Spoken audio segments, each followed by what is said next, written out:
देखो आ जाओ. A company has the option to procure a particular material from two sources. Source one assure that the defective will not be more than 2% of the supplied quantity. यानी कि source one ये बोलता है कि जो भी क्वांटिटी हम supply करेंगे उससे 2% से ज्यादा डिफेक्टिव नहीं होगा. Source 2 does not give any assurance, but on the basis of past experience of supplier received from it, it is observed that defective percentage is 2.8. यानी कि पहले वाले से 2% है और दूसरे वाले से है 2.8. The material is supplied in lots of 1000 unit. मतलब जो भी आप मंगाओगे वो कितना आएगा एक बार में 1000. Source second supply the lot at a price which is lower by 100 as compared to source 1. यानी कि सोर्स 1 के कंपैरिजन में सोर्स 2 जो देगा वो कितना कम होगा 100. ठीक है. The defective unit of material can be rectified for use at a cost of ₹5 per unit. You are required to find out which of the two sources more economical. Simple था. Actually में आपको ये पता लगाना है कि आपको किस सोर्स से परचेज करना है. अगर आप प्राइमरीली अगर आप देखो तो अगर आपको सोर्स 2 से मिलने वाला गुड्स सस्ता मिलता है तो सोर्स 2 से लेना चाहिए वैसे देखा जाए तो. लेकिन प्रॉब्लम बस यहां इतनी है कि सोर्स 2 से एक्चुअली जब भी हम माल लेते हैं तो कुछ माल डिफेक्टिव हो जाता है तो डिफेक्टिव को सुधारने की कॉस्ट है. अब सोर्स 2 से हमें परचेस में तो सेविंग होगी लेकिन एक प्रॉब्लम यह है कि डिफेक्ट के आधार पर हमारी कॉस्ट बढ़ जाएगी डिफेक्टिव की. सिंपल. अब बहुत सिंपल है. अगर 100 रुपए बच रहे हैं तो अगर डिफेक्टिव की को सुधारने की एडिशनल कॉस्ट 100 से कम है तो ठीक है. 100 से ज्यादा है तो मत करो. इतना तो आ गया होगा समझ में. अब इसको प्रेजेंट कैसे कर सकते हो कई तरीके हैं.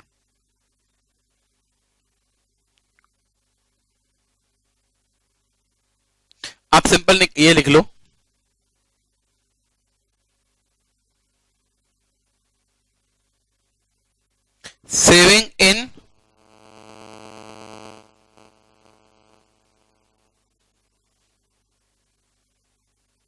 Saving in purchase cost.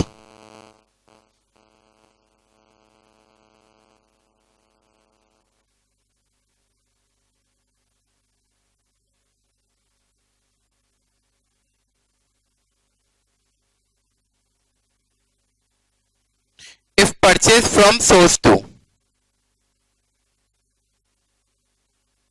सही है. हेलो सही है. मतलब ये सोर्स 2 से खरीदने का फायदा है. अब सोर्स 2 से खरीदने का जो नुकसान है वो माइनस कर दो. नुकसान क्या है डिफेक्टिव तो दोनों के यहां होगा. सोर्स 2 से लेने के यहां जो ज्यादा एडिशनल डिफेक्टिव होगा वो प्रॉब्लम है ना.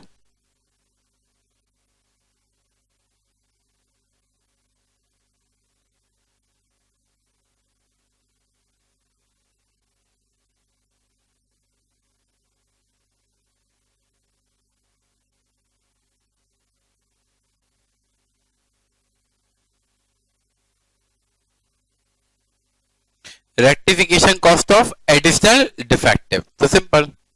अगर आप देखोगे तो क्या कितने यूनिट्स आएगी 1000. तो सोर्स 2 के यहां कितना खराब होगा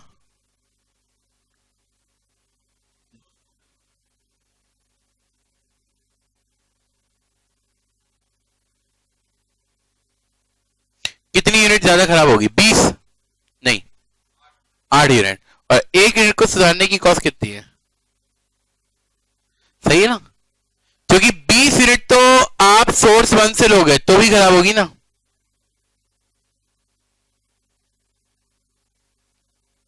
सही है. तो 100 रुपए बचेंगे तो 40 रुपए एक्स्ट्रा लगेंगे तो भी कितने का फायदा है.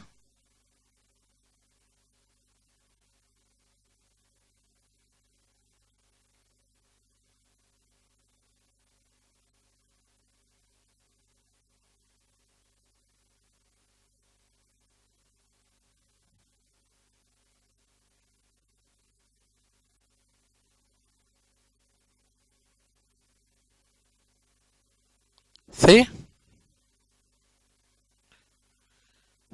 एक ऑप्शन तो ये हो गया. दूसरा ऑप्शन ऐसे भी दिखा सकते हो.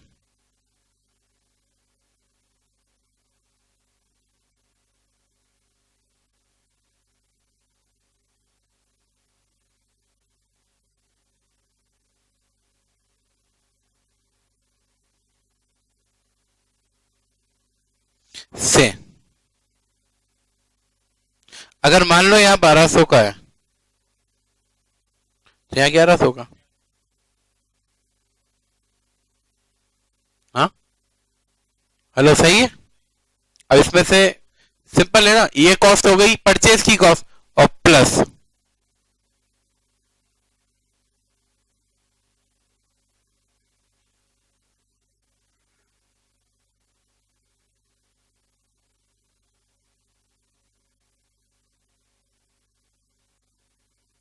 ये मैंने क्या किया समझ में आ गया? सिंपल मैंने क्या किया, दोनों ऑप्शन की कॉस्ट निकाल लूंगा, जिस ऑप्शन की कॉस्ट कम होगी उस ऑप्शन को चूज कर लेंगे। अब निकाल लो, अगर आप सोर्स वन पे जाओगे तो 1000 यूनिट का 2%, 20 यूनिट आपकी डिफेक्टिव होगी और 1 यूनिट की कॉस्ट कितनी? 5 बोले तो 100। सही है।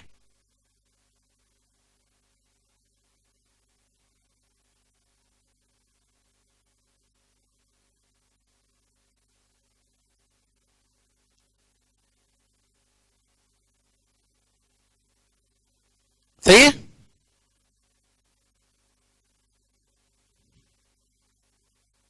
एक ही बात है, देखो समझे?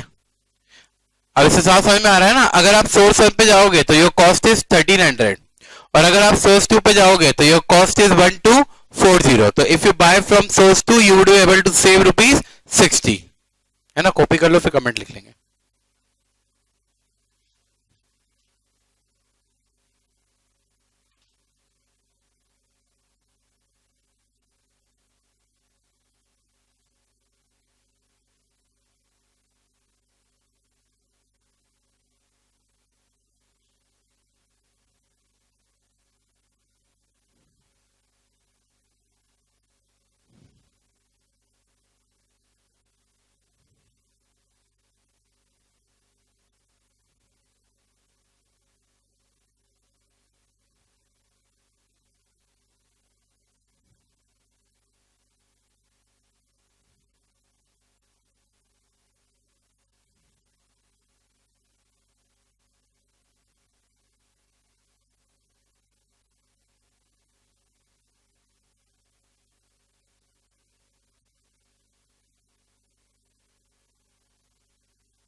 लिख लिया?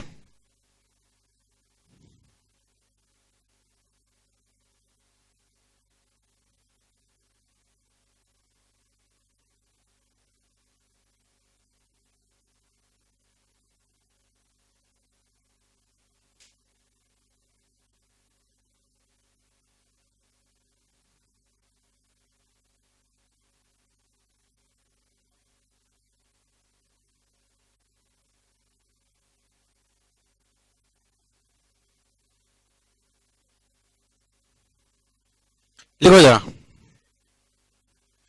देखो, company should procure the material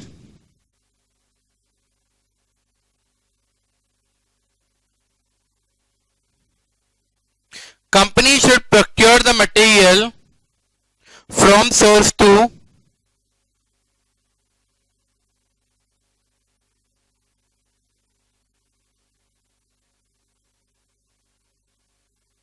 company should procure the material from source to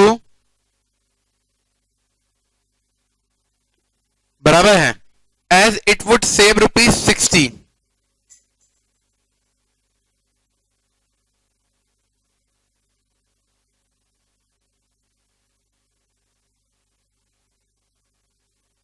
as it would save ₹60 per lot।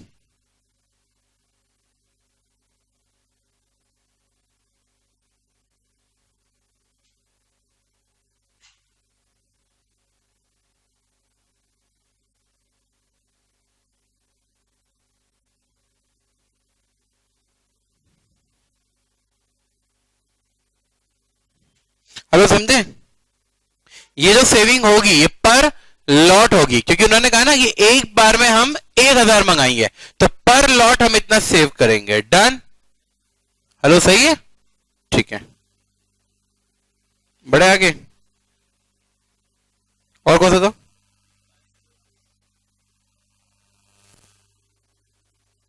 ठीक है,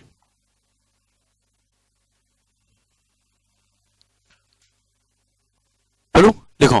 treatment of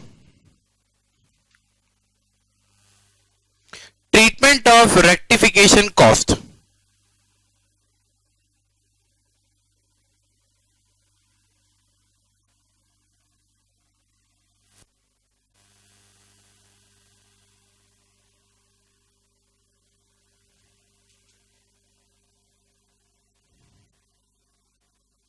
treatment of rectification cost, है ना? लिखो। रेक्टिफिकेशन कॉस्ट समझ गए ना, ये डिफेक्ट को सही करने के लिए, है ना? लिखो। Rectification cost incurred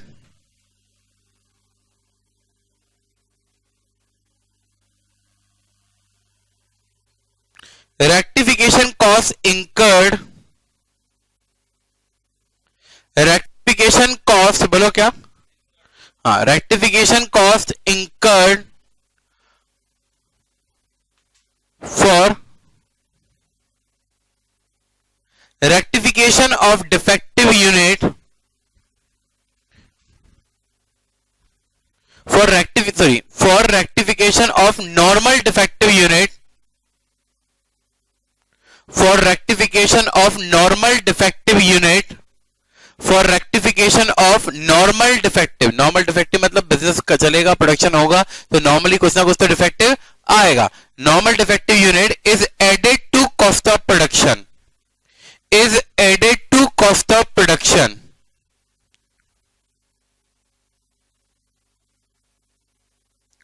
is added to, बोलो क्या?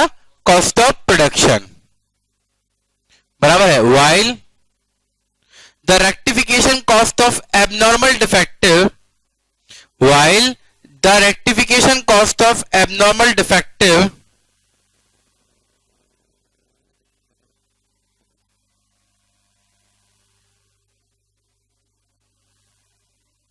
while rectification cost of abnormal defective is charged to P&L account,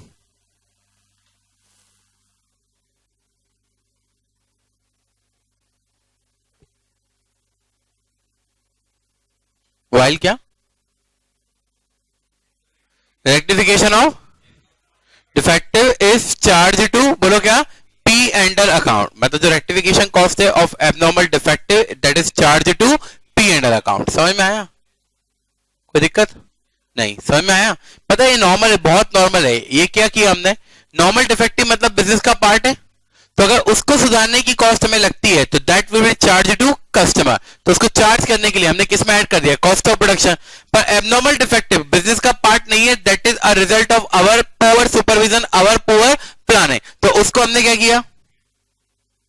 P&L में चार्ज कर दिया। करेक्ट है?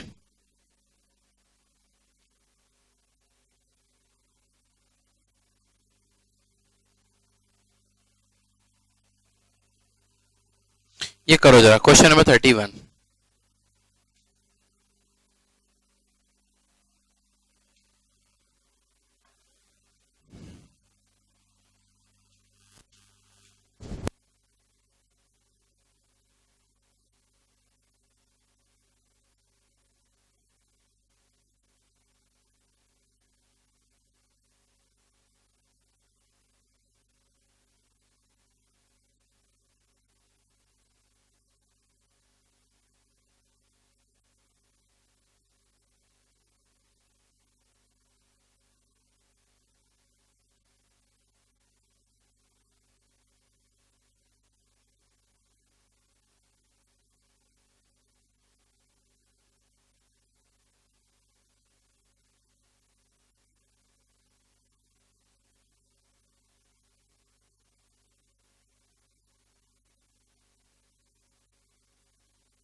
देखो, Ravi limited introduce 5000 unit in a process at a cost of rupees 10,000, मतलब ये तो मटेरियल कॉस्ट हो गई.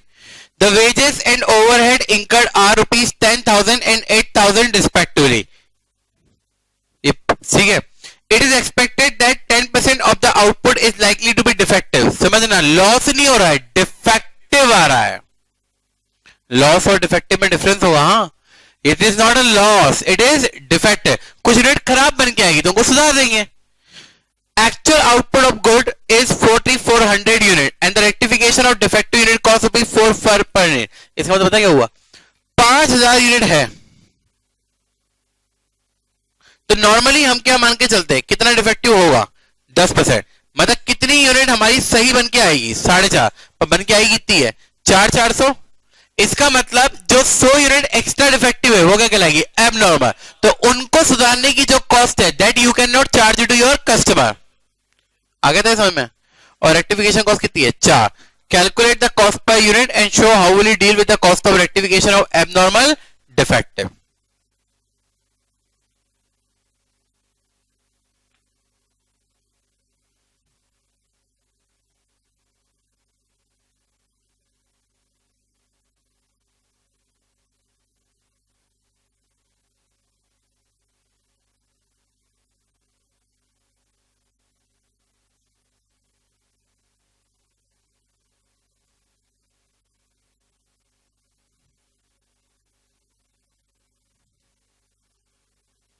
कॉस्ट ऑफ प्रोडक्शन ऑफ, बोलो क्या, 5000 यूनिट, यानी कि 5000 यूनिट को बनाने की क्या कॉस्ट ऑफ प्रोडक्शन आएगा.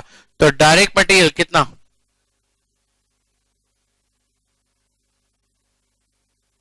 डायरेक्ट वेजेस कितना, और ओवरहेड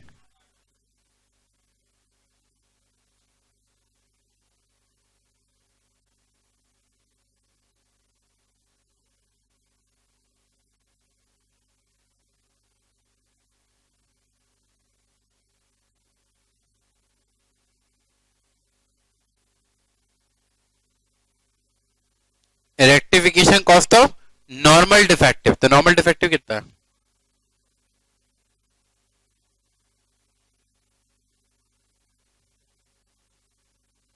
सही है.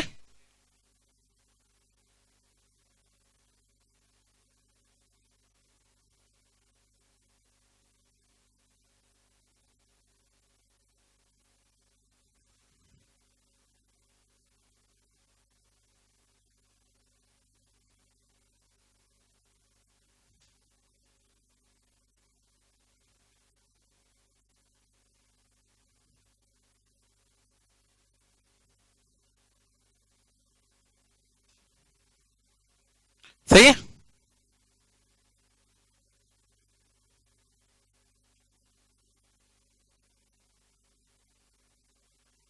कॉस्ट पर यूनिट बोलो कितनी आएगी, 6.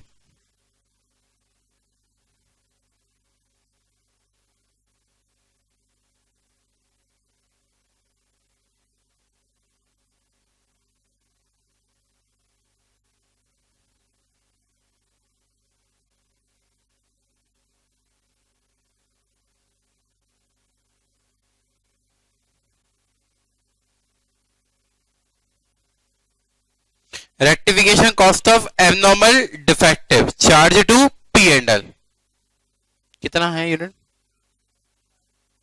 देखो 600 डिफेक्टिव टोटल हुआ है, जिसमें 500 क्या था नॉर्मल डिफेक्टिव, तो एबनॉर्मल कितना हुआ 100.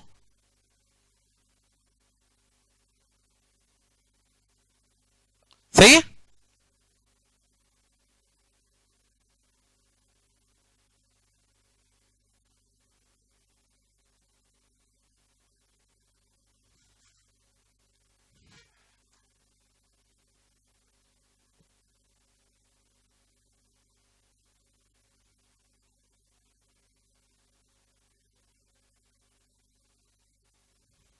तो एक्चुअली लॉस हुआ ही नहीं है ना, तो 4000 यूनिट तब आती है जब लॉस होता, लॉस थोड़ी हुआ है, डिफेक्टिव है. समझो, मैंने ये नहीं कहा है कि यूनिट खराब गई, यूनिट पे डिफेक्ट है, थोड़ा सा खर्चा करोगे सही हो जाएगा. माइनस तब होता है जब लॉस हो जाता है, ये यूनिट गई, अब इन यूनिट का बर्डन किसी और पे शिफ्ट करना है। सही है?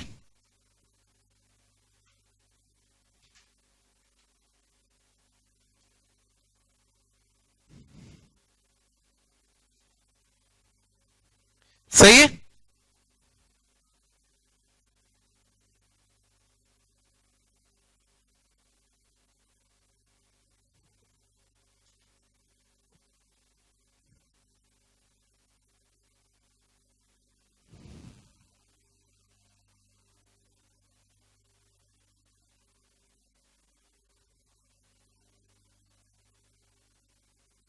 हेलो, सही है?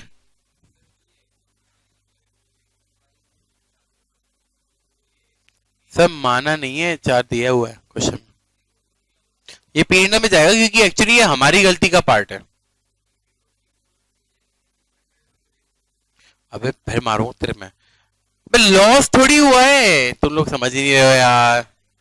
अबे तो लॉस नहीं हुआ है ना, यूनिट थोड़ी सी खराब थी, उसको सुधार के सही कर दिया। जब मटेरियल लेबर ओवरहेड तब जाते जब वो यूनिट लॉस्ट हो गई होती।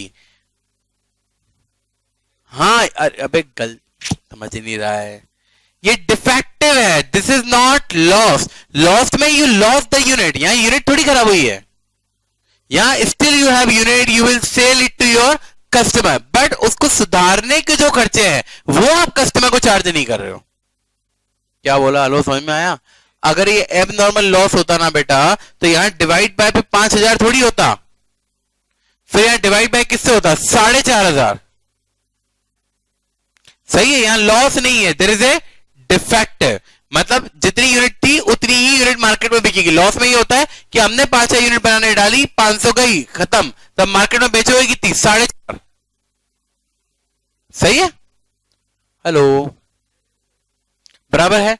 एक और कंसेप्ट है आपके इसमें, that is called store laser वाला कंसेप्ट। कौन सा कंसेप्ट बोलो? Store laser. पर यूजुअली अभी तक आईपीसीसी लेवल के एग्जाम में, इंटर लेवल के एग्जाम पे उसको कभी पूछा नहीं गया है, क्योंकि आई थिंक वो आपके सीपीटी में भी कवर हो जाता है। स्टोर लेजर बनाने को जो आता है ना, स्टोर ये बताता है कि क्या आया, क्या गया, कितना बचा, तो दैट इज कॉल्ड एक्चुअली में स्टोर लेजर। आपको ये भी पता है कि FIFO method, LIFO method, weighted average, इनका क्या प्रकोप है पता है ना? First in first out, last in last out, आता है वो बनाते हैं। स्टोर लेजर आता है, लिखो जरा फिर भी स्टोर लेजर, एक हेडिंग डालो।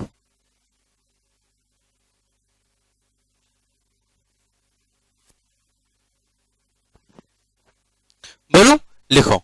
Store laser, store laser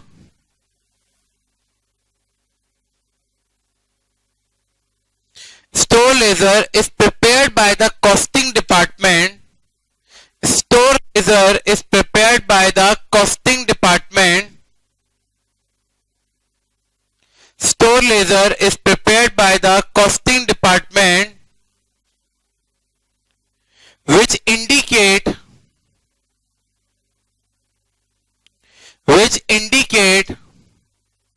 receipt,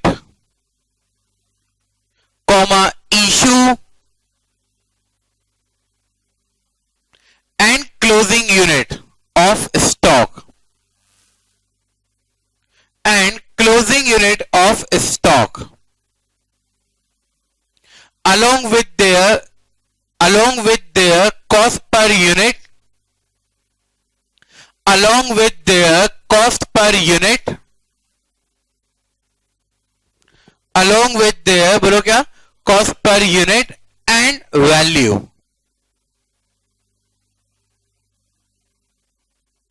ठीक है? नाम स्टोर लेजर है, पर इसको मेंटेन कौन करता है? Costing department. एक्चुअली में इसको मेंटेन करने का ऑब्जेक्टिव होता है कि कॉस्टिंग डिपार्टमेंट को पता रहे कि कौन कौन सा माल इश्यू हुआ, और अल्टीमेटली इश्यू होके वो किस किस फिनिश प्रोडक्ट पे कंज्यूम हुआ, तो अकॉर्डिंगली आप फिनिश प्रोडक्ट की कॉस्ट निकालोगे। क्या निकालोगे? फिनिश प्रोडक्ट की कॉस्ट निकालोगे। क्या निकालोगे? बोलो, फिनिश प्रोडक्ट की कॉस्ट निकालोगे। ठीक है? आपको अगर आता है तो एक क्वेश्चन मैं आपको दे रहा हूं, तो फिर कल मैं बता दूंगा आपको। ठीक है? वैसे आप करने की ट्राई करना, और वो क्वेश्चन नंबर है 13।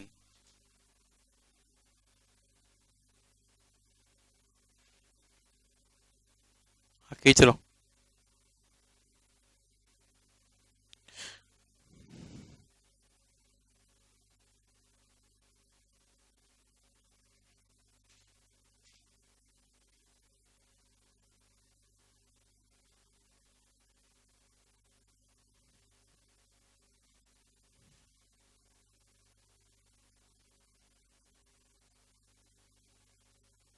ये भी खींच ले। Right up the price store laser on FIFO method पे से, या बस इतना ध्यान रखना कि फीफो मेथड से बनाना है, ठीक है। दोनों मतलब स्टोर लेजर बनेगा ना, एक ही बनेगा, नहीं सेकंड थोड़ी करना है। सही है, हेलो, बराबर है। और एबीसी वाला कंसेप्ट थ्योरेटिकल है, तो that we will cover in theory only, ठीक है। चलो आ जाओ नेक्स्ट टॉपिक। नेक्स्ट टॉपिक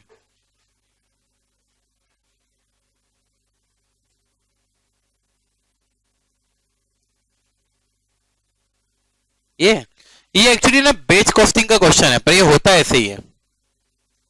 जैसे अपन ईओक्यू निकालते हैं ना, तो बेसिक निकल के आता है कि एक बेच में कितनी यूनिट बनाए, तो दैट इज कॉल्ड इकोनॉमिक बेच क्वांटिटी। तो वो बिल्कुल वैसे ही निकलता है, बस यहाँ पे आता है टू एंटिटी, यहाँ पे आ जाएगा आपका वही एनुअल डिमांड, ठीक है। अब यहाँ पे ऑर्डर कॉस्ट की जगह पे आ जाएगी सेटअप कॉस्ट, है ना। तो ये जॉब कॉस्टिंग के साथ बता दूंगा मैं, इसे नहीं बताया मैंने, ठीक है। बाकी निकलेगा वैसे ही, सेटअप कॉस्ट आ जाएगी और वहां पे कैरिंग कॉस्ट होती थी, ठीक है। क्या अभी छोड़ दो उस क्वेश्चन को, छोड़ो, अगला चैप्टर लिखो। अगला टॉपिक लिखो लेबर कॉस्टिंग।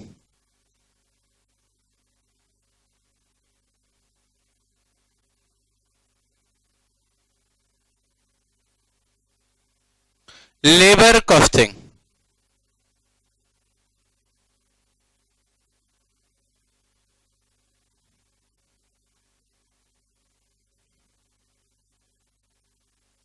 ठीक है। अगेन देखो सुनो, इस चैप्टर में आपको क्या पढ़ना है, समवेयर वैसे ही पढ़ना है जो मटेरियल में पढ़ना है। एक तो आपको इसमें ये सीखना है कि what are the different method for payment to labour, what are the different incentive plans, what is the labor turnover and its effect on the profitability of the company, बराबर है। ये आपको सीखना है इस पर्टिकुलर चैप्टर में, जिसका नाम बोलो क्या है, labour.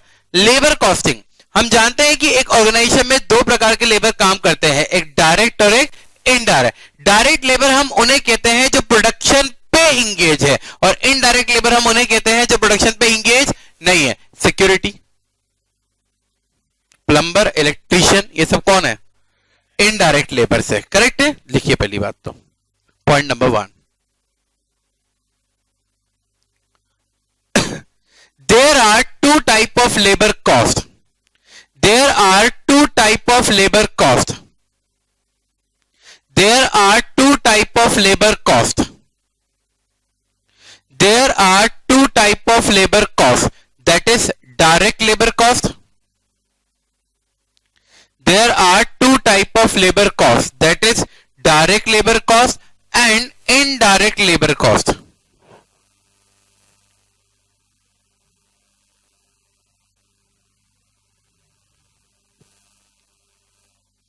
There are two type of labor cost, that is direct labor cost and बोलो क्या, indirect labor cost। दो प्रकार की लेबर कॉस्ट है, एक डायरेक्ट है और एक इनडायरेक्ट है। तो there are two type of labour cost, one is called direct labour cost and another is called indirect labour cost, बराबर है। Direct labour cost are those cost, direct labour cost are those cost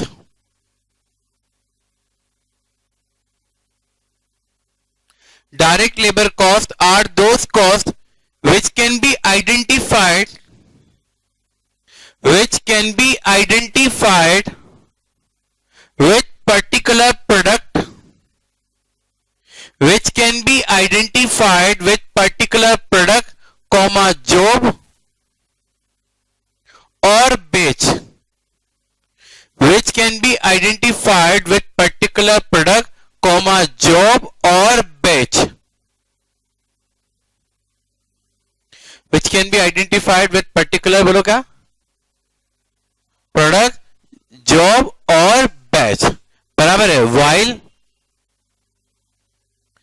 indirect wages, while indirect wages is those wages,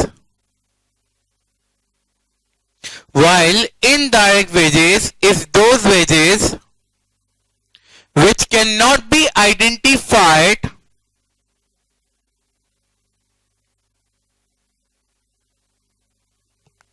which cannot be identified with particular product,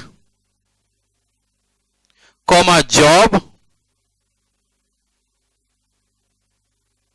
or batch.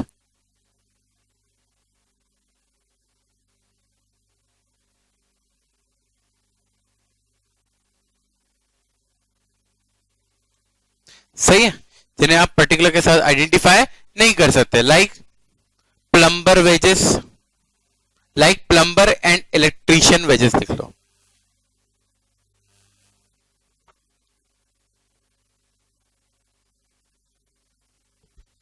Like plumber and electrician wages.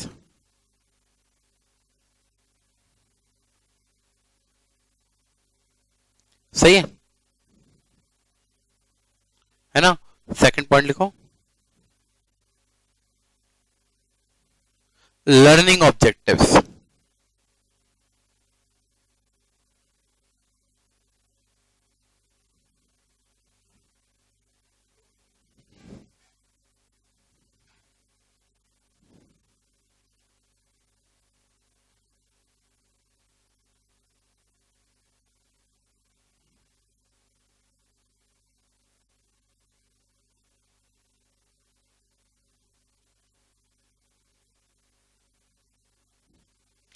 पहला बोलो क्या है, method of wage payment.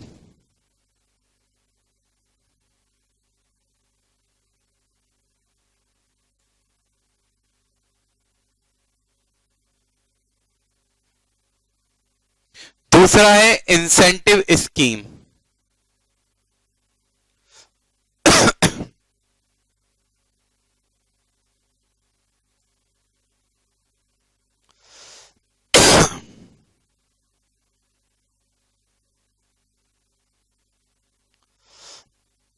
तीसरा है labour turnover and its effect on profit.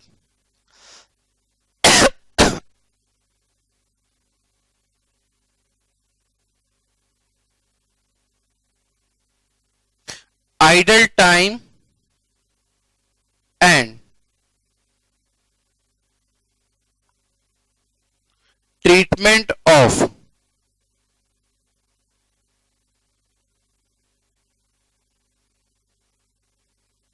idle time cost.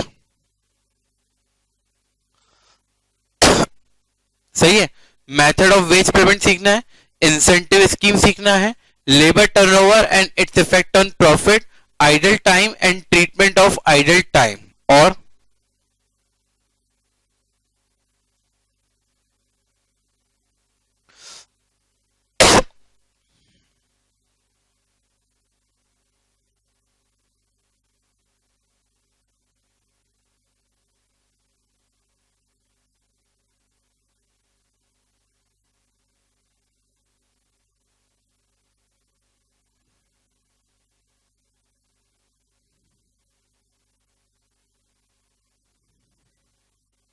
allocation of labor cost to cost of production.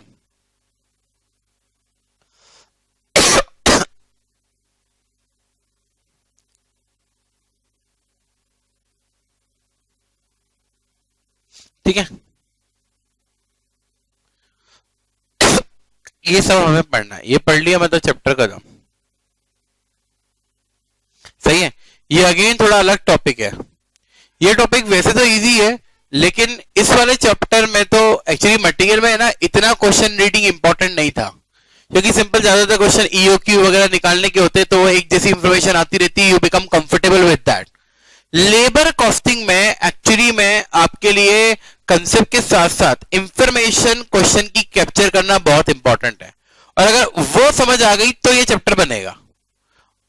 Concept आएंगे तो अपने को पता रहेगा कि क्या इंफॉर्मेशन हमें चाहिए, तो वो इंफॉर्मेशन हम अंडरस्टूड कर पाएंगे. पर अगर वो इंफॉर्मेशन पकड़ में नहीं आई तो कुछ भी नहीं हो पाएगा. इसलिए हमें मेहनत करनी है क्या पकड़ने में, इंफॉर्मेशन अलोंग विथ कंसेप्ट. तो अपन पहले क्या पढ़ेंगे, मेथड ऑफ वेज पेमेंट. लिखो जरा,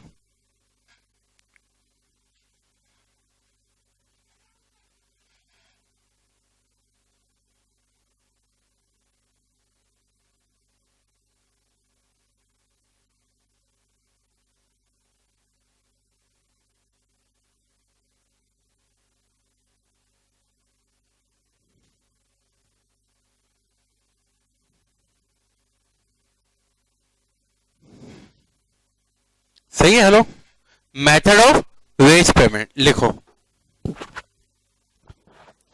there are two methods there are two methods for wage payment. There are two methods for wage payment. There are two methods for wage payment. सही है। Hello, क्या there are two methods for किसके लिए बोलो? wage payment. There are two methods for wage payment which are as under. Which are as under. There are two methods for wage payment which are as under. पहला बोलो क्या? पहला hourly wage system, hourly guaranteed wage system, hourly घंटों के हिसाब से, hourly wage system, hourly wage system. मतलब इसमें क्या होगा? जितने घंटे काम करोगे उतने घंटे का पैसा मिल जाएगा, है ना? लिखो। हाँ, कैसे लिख? सिंपल लिख लो। इसमें तो क्या लिखना, लिख लो वेजेस इज इक्वल टू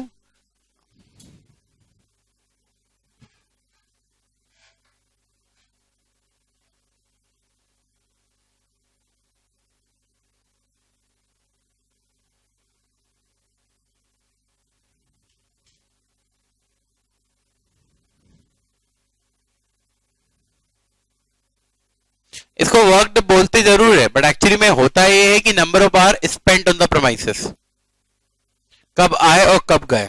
अब भला है उसके दौरान 4 घंटे सोते रहे। सही है। नंबर ऑफ आवर वर्क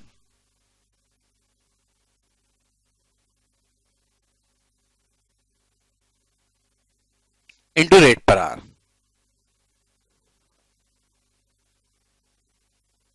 सही है।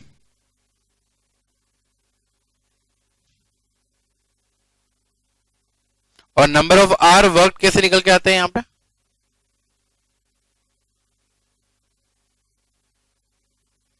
In time minus out time, कब आए और कब गए का डिफरेंस।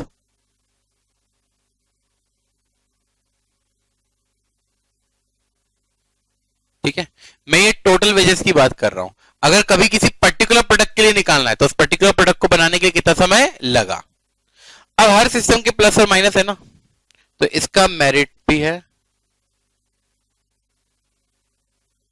और डीमेरिट भी है।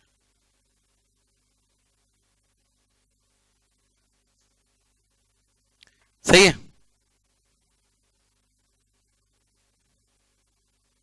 मेरिट में लिखो, मेरिट में लिखो no compromise with the quality of product, no compromise with the quality of product, no compromise with the quality of product. यानी कि प्रोडक्ट बनेगा उसकी क्वालिटी से कोई कंप्रोमाइज नहीं होता। No compromise with the quality of product. सही है, समझा रहा हूं क्यों, है ना? डीमेरिट में लिखो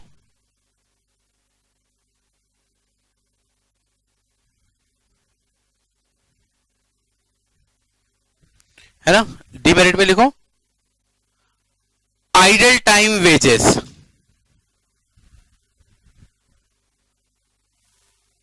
आइडल टाइम वेजेस, ये डीमेरिट है। अगला लिखो पी से, अच्छा आर्ली बेसिस को गारंटेड सिस्टम भी बोलते हैं। गारंटेड को समझ में आ रहा है ना? आपको इतना पैसा मिलेगा, अब आपने काम किया या नहीं किया। अगला लिखो पीस बेसिस,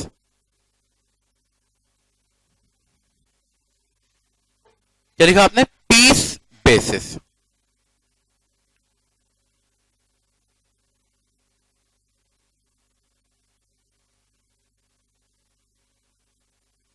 अब पीस बेसिस में वेजेस का मतलब क्या होगा? जितने पीस बनाए।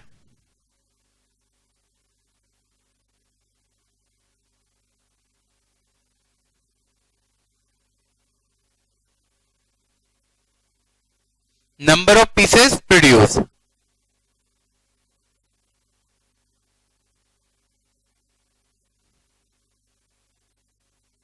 into rate per piece.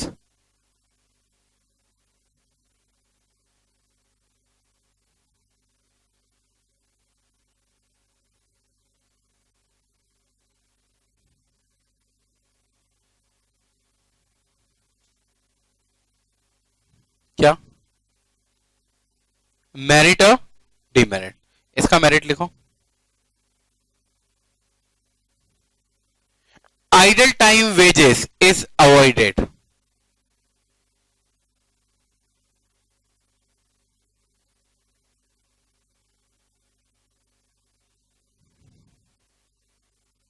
Idol time wages is avoided, मतलब जो आइडल टाइम वेजेस है वो बोलो क्या हो जाएगी, अवॉइड हो जाएगी.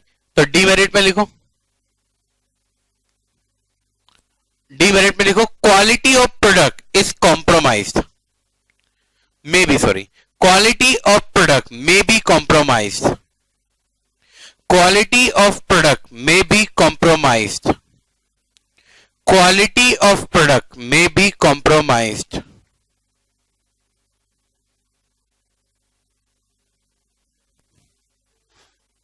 सही है, क्वालिटी ऑफ प्रोडक्ट बोलो क्या, मे बी कॉम्प्रोमाइज, मतलब जो प्रोडक्ट की क्वालिटी है हो सकता है कि उसके साथ क्या हो जाए, कॉम्प्रोमाइज हो जाए. डन, सही है. अब इसको समझो, सिंपल है. अगर हम आर्ली बेसिस पे पैसा देंगे तो हो सकता है कि हम 8 घंटे का पेमेंट कर रहे हैं पर इफेक्टिवली वर्कर ने काम किया था 5 घंटे, तो 3 घंटे का पेमेंट आप उसे फालतू बैठने के लिए दे रहे हो, तो that will increase your idol time wages. कौन से सिस्टम में, आर्ली में. बराबर है, मतलब हमारे ऊपर हमेशा एक टेंशन रहेगा कि हम आर्ली बेसिस के आधार पर पेमेंट तो दे रहे हैं, पर क्या उस दौरान जिस पीरियड का हम पेमेंट कर रहे हैं वर्कर काम कर भी रहा था या नहीं. ये दिक्कत कब आएगी, जब आर्ली में रहेगा. तो इसमें लेकिन ये प्रॉब्लम नहीं है, क्योंकि अब वर्कर को मालूम है कि मेरे को पेमेंट उसके हिसाब से नहीं मिलता जितने पीस में बनाता हूं, मुझे पेमेंट मिलता है जितने घंटे में रहता हूं, तो वो आराम से काम करेगा, तो क्वालिटी ऑफ प्रोडक्ट जो है वो सही रहेगी. लेकिन अगर मैं पीस वर्क बेसिस पे वर्कर को पैसा देता हूं, तो पीस वर्क बेसिस पे पैसा देने के कारण वर्कर ये चाहेगा कि मेरी अर्निंग ज्यादा से ज्यादा तब होगी जब नंबर ऑफ पीसेस ज्यादा से ज्यादा बनेंगे, तो वर्कर कोशिश करेगा कि वो ज्यादा से ज्यादा पीसेस बनाए, जिसके कारण से क्वालिटी ऑफ प्रोडक्ट में भी कॉम्प्रोमाइज. लेकिन पीस वर्क बेसिस में आइडल टाइम आएगा ही नहीं. हम पेमेंट किसके हिसाब से करते हैं, हाँ जितना आपने यूनिट में बैठे नहीं बैठे, खूब बैठो हम तो कह रहे हैं, लेकिन हम तुम्हें पैसा देंगे जितने पीस तुम बनाओगे. तुम आओ परमाइसिस में बैठो, 10 घंटा बैठो, 25 घंटा बैठो, कोई दिक्कत नहीं है, पीस कितने बनाए उसके आधार पर पेमेंट होगा, तो दैट इज कॉल्ड, बोलो क्या, पीस बेसिस. जनरली इंटरप्राइजेस में जो सिस्टम फॉलो होता है वो आर्ली बेसिस होता है. बराबर है, कौन सा सिस्टम होता है, आर्ली बेसिस. करेक्ट है, क्योंकि पीस रेट हर जगह लग भी नहीं सकता. पीस रेट डायरेक्ट वर्कर के लिए तो फिर भी आप लगा सकते हो, इनडायरेक्ट वर्कर के लिए कैसे लगाओगे. डायरेक्ट वर्कर को तो आप बोल दोगे चल जितने पीस तो बनाएगा उतना पैसा देंगे. अब इलेक्ट्रिशियन को क्या बोलेगा, जितने फॉल्ट तू सुधारेगा उतना पैसा देंगे, तो पता पड़ा वो साल भर कंपनी में बैठा रहा, फॉल्ट हुआ ही नहीं, तो फिर वो करना शुरू कर देगा. सही है कि नहीं है, बराबर है. इसीलिए एक्चुअली इन प्रैक्टिस अगर हम देखें तो जो सिस्टम प्रिवेल करता है दैट इज आर्ली बेसिस. ये हो गया आपका, बोलो क्या, मेथड ऑफ वेज पेमेंट. अब लिखो इंसेंटिव स्कीम.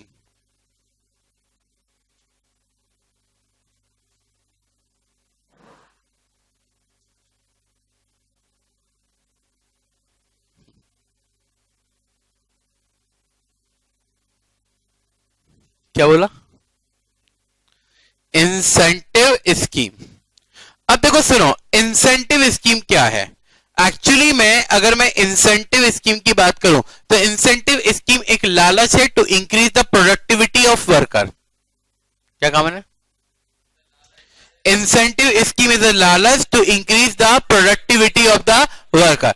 10 की जगह 12 देंगे, ये हम ऐसा इसलिए करते हैं ताकि लोगों की प्रोडक्टिविटी बढ़ जाए, और अगर प्रोडक्टिविटी बढ़ेगी तो कॉस्ट पर यूनिट कम हो जाएगी. कैसे,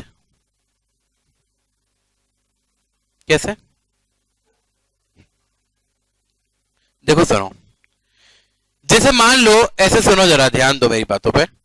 मान लो अगर अभी हम रेट पर आवर 10 रुपए देते हैं, ठीक है, और वर्कर की जिंदगी में कोई मोटिवेशन ही नहीं है,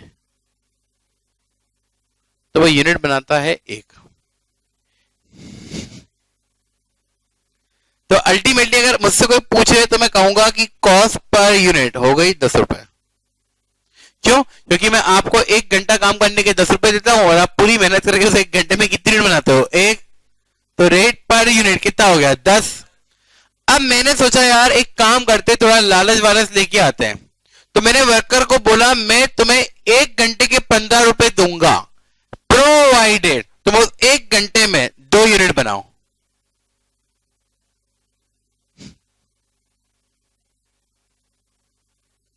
बराबर है।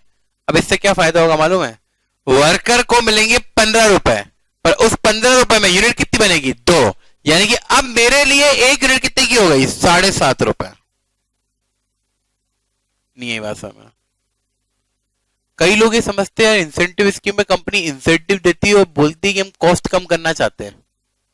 तो ये किसी पागल जैसी स्कीम है कि एक तो हम आपको इंसेंटिव दे रहे हो, दूसरी तरफ हम कहना चाह रहे हैं हम कॉस्ट कम करना चाह रहे हैं। अरे हो गई ना कॉस्ट कम। डेफिनेटली अगर ऐसे देखोगे तो आपको लगेगा कि आपका पेमेंट ज्यादा हो रहा है, बट फोकस करो ना, पहले आपको 1 यूनिट पड़ती थी 10 रुपए की, अब वही आपको 1 यूनिट कितने की पड़ रही है? 7.5। यानी कि आपकी 2.5 रुपीज की क्या हो गई? हेलो सही है ना? 2.5 रुपीज की, बोलो आपकी क्या हो गई? सेविंग हो गई। नहीं है बात समझ? आया या नहीं आया? पक्का? तो डेफिनेटली रेट पर आवर बढ़ गया, but that will introduce saving per unit for you. अब हालांकि कुछ लोग यहां पे ये भी सोचते हैं, पता है कैसे? वो ये सोचते हैं यार क्यों करूं मैं ज्यादा काम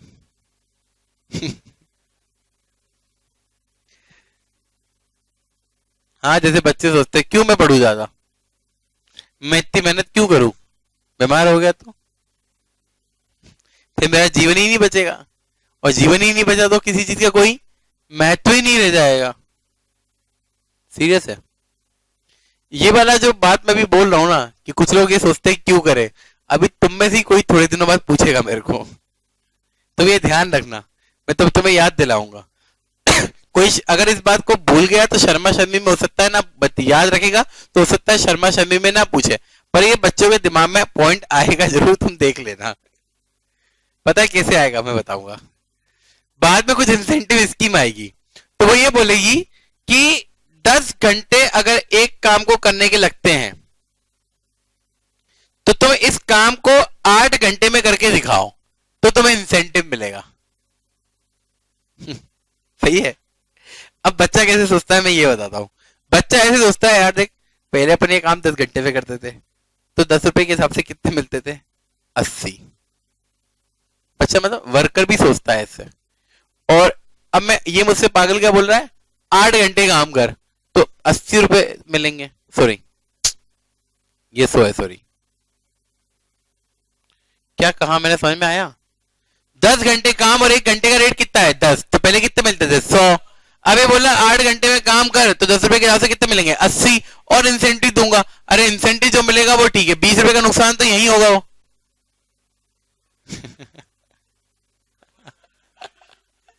नहीं यही बात समझ में? वर्कर ऐसे सोचेगा, वो क्या बोलेगा? अरे यार ये सही बात है यार, पहले हम 10 घंटे काम करते थे, आराम से 10 घंटे के 10 रुपए के हिसाब से 100 रुपए कमाते थे। अब ये समझदार हमारे सामने स्कीम लेके आया है, 8 घंटे में काम करो तो 10 रुपए के हिसाब से 80 और इंसेंटिव मिलेगा। अरे बेसी नुकसान हो गया 20 रुपए, तो क्या इंसेंटिव दोगे हमें? तो नहीं आई समझ में? तो फिर मेरे वर्कर फिर भी पूछे, अब पूछ तो ले कितना दे रहा है, हो सकता है कि 25 रुपए दे रहा हो तो 105 5 का फायदा तो हो गया, हो सकता है ना? तो बोला कितना दे रहा है, बता तो कितना दे रहा है? तो बोला देख सिंपल है, 20 रुपए बचे ना, 20 रुपए का 50%, यानी कि 10 रुपए, मतलब 80 रुपए ये मिल जाएंगे, 10 रुपए ये मिल जाएंगे, 90। अब वर्कर इत्मीनान से बैठ के सोचेगा पहले कितने कमाता था, इंसेंटिव ही था 100, अब कितने कमा रहा हूं? 90। क्यों काम करूं मैं मेहनत ज्यादा अरे गेटिंग माय पॉइंट, समझ में आ रही है ये बात? ये सवाल देखना आएगा बाद में मेरे पास। तो मैं अभी से इस बात का जवाब दे दूं कि ऐसा नहीं है। पहले वर्कर पर वो इतना दिमाग ही तो नहीं लगाता, प्रॉब्लम तो यही है। पहले वर्कर 100 रुपए पाता था 10 घंटे के, इसीलिए एक और कंसेप्ट लाइफ में आया, उसे कहते हैं EHR, इफेक्टिव आवर्ली रेट। तो वो ये बताती है, देख भाई सुन, तू परेशान मत हो, पहले तेरे को 100 रुपए मिलते थे कितने घंटे काम करने के, 10, यानी कि एक घंटे की कितने, माना अब तेरे को 90 रुपए मिल रहे हैं, पर तू घंटे कितने काम कर रहा है, 8, कितना हो गया,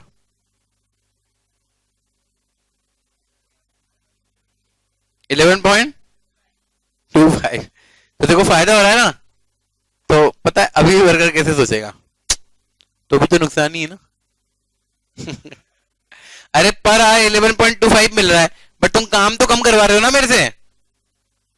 अरे बाहर में गए, पहले 100 मिलते थे, अब कितने मिल रहे हैं, 90, तो मैं क्या करूं। तो बोला अरे महान, अगर तू पहले तू 100 घंटे काम करता था, तू अभी भी 100 घंटे काम करेगा, ऐसे समझ।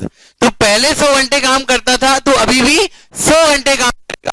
पहले तेरे को 100 घंटे का पेमेंट मिलता था रुपए पर आवर के हिसाब से, अब तुझे उसी घंटे का पेमेंट मिलेगा 11.25 के हिसाब से। बस फर्क कैसे पड़ जाएगा कि पहले तू 100 घंटे में यूनिट बनाता था कम, अब तू 100 घंटे में यूनिट बनाएगा ज्यादा।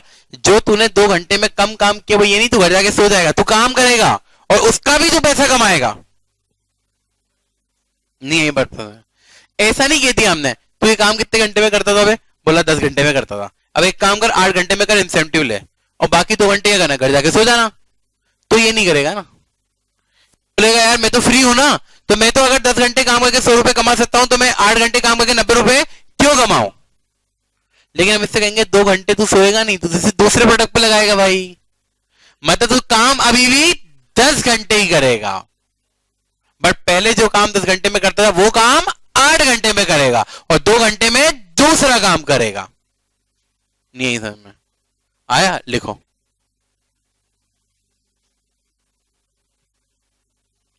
लिखो, incentive scheme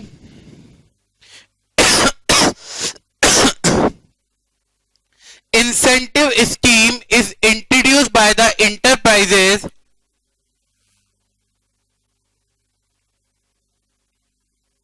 incentive scheme is introduced by the enterprises to increase the productivity of the worker.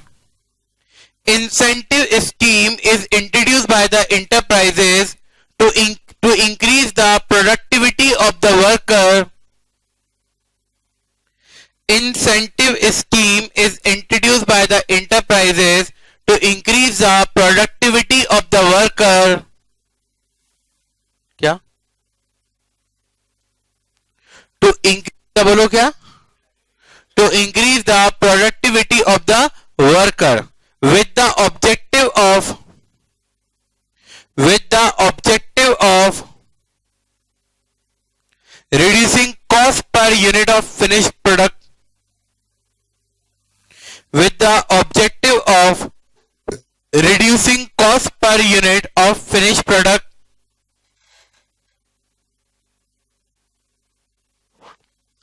with the objective of reducing cost per unit of finished product, and also to cope up additional demand of finished product, COPE, also to cope up additional demand of finished product। समझे इसका मतलब क्या है? एक objective तो cost कम करना है, दूसरा क्या है, जब आप जल्दी काम करोगे तो समय बचेगा, तो बचे हुए समय में हम और यूनिट बना सकते हैं ना। नहीं ये बात समझ में, मैंने कॉस्ट पर यूनिट कम बनने वाला है तो समझा दिया ना एग्जांपल। अब कॉप अप वाला भी समझो। हेलो सुनो क्या कहना चाह रहा हूं मैं, जैसे सुनना। अभी क्या होता है, अरे यार अभी जैसे क्या होता है कि हमारे पास 10 वर्कर है मान लो, और 10 वर्कर 8 घंटे काम करते हैं एक दिन में, मतलब हमारे पास एक दिन में कितने घंटे है, 80। अब अगर मान लो हर वर्कर 1 घंटे में 1 यूनिट बनाता है तो अल्टीमेटली हम दिन भर में कितनी यूनिट बना सकते हैं? 80। अब अगर कोई हमारे पास आ गया और बोला हमें 160 यूनिट चाहिए एक दिन में, तो हम क्या बोलेंगे? यार हम 80 तो दे सकते हैं पर बाकी के 80 नहीं दे पाएंगे क्योंकि हमारे पास कैपेसिटी ही नहीं है। तो हम वर्कर से कहेंगे देख भाई सुन, 10 वर्कर 8 घंटे काम करेंगे तो कितने घंटे काम होंगे? 80। अगर तुम 1 घंटे में 2 यूनिट बनाओ, समझ में आया? हेलो, 1 घंटे में 2 यूनिट बनाओ तो हम तुम्हें क्या देंगे? इंसेंटिव। अब मान लो इंसेंटिव पाने के लिए वो 1 घंटे में 2 यूनिट बनाने लगे तो अब हमारी कितनी यूनिट बन जाएगी? 160। तो एक्चुअली में इंसेंटिव स्कीम से कंपनी के 2 फायदे होते हैं। एक फायदा तो ये होता है कि cost per unit of product कम हो जाता है। दूसरा फायदा ये होता है कि एक्स्ट्रा वर्किंग एफिशिएंसी आने के कारण हमारे पास एक्स्ट्रा यूनिट बनाने की कैपेसिटी अवेलेबल हो जाती है, जिससे हम हमारी एडिशनल डिमांड को पूरा कर सकते हैं। डन? ठीक है, हेलो, सही है। अब एक्चुअली अलग अलग इंसेंटिव स्कीम है। Incentive scheme based on hourly rate, incentive scheme based on piece rate. क्या क्या क्या? Incentive scheme based on hourly rate और incentive scheme based on piece rate. 2 type है ना मेथड। अब जो कंपनी आर्ली पे चलती है उनके लिए आर्ली वाली, जो पीस पे चलती है उनके लिए पीस वाली।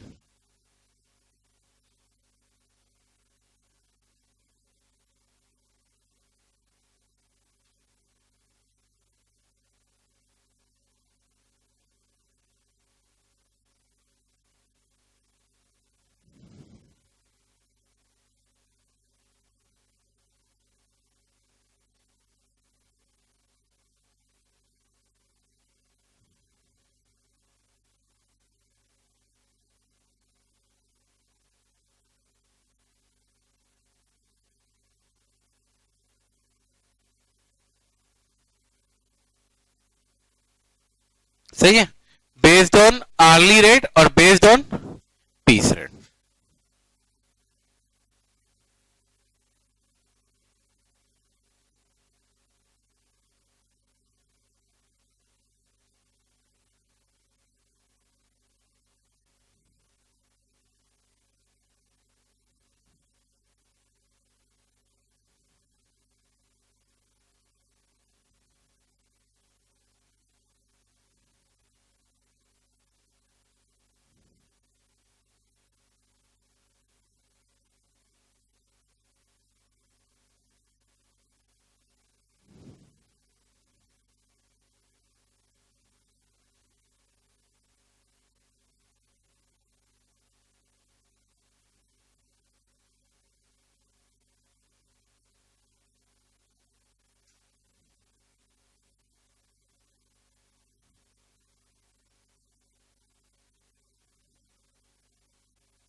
Immersion plan.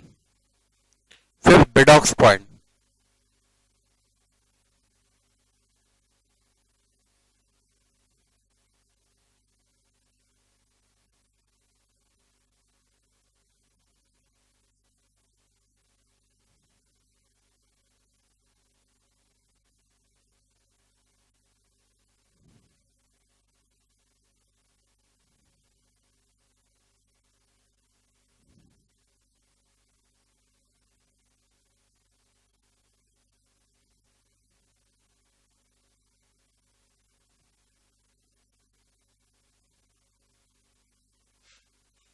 मेरिक पीस रेट और टेलर पीस रेट।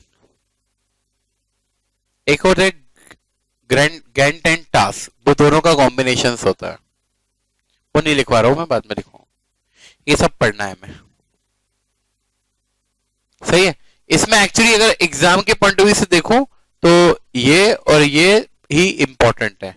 ज्यादातर क्वेश्चन यहां से आए, ऐसा नहीं बाकी से नहीं आए, बट ज्यादातर क्वेश्चन यहां से पूछे गए। ठीक है, तो कल से हम पढ़ना स्टार्ट करेंगे हाल से प्रीमियम प्लान, पहले हाल ही वाला पढ़ेंगे, ठीक है। Thank you.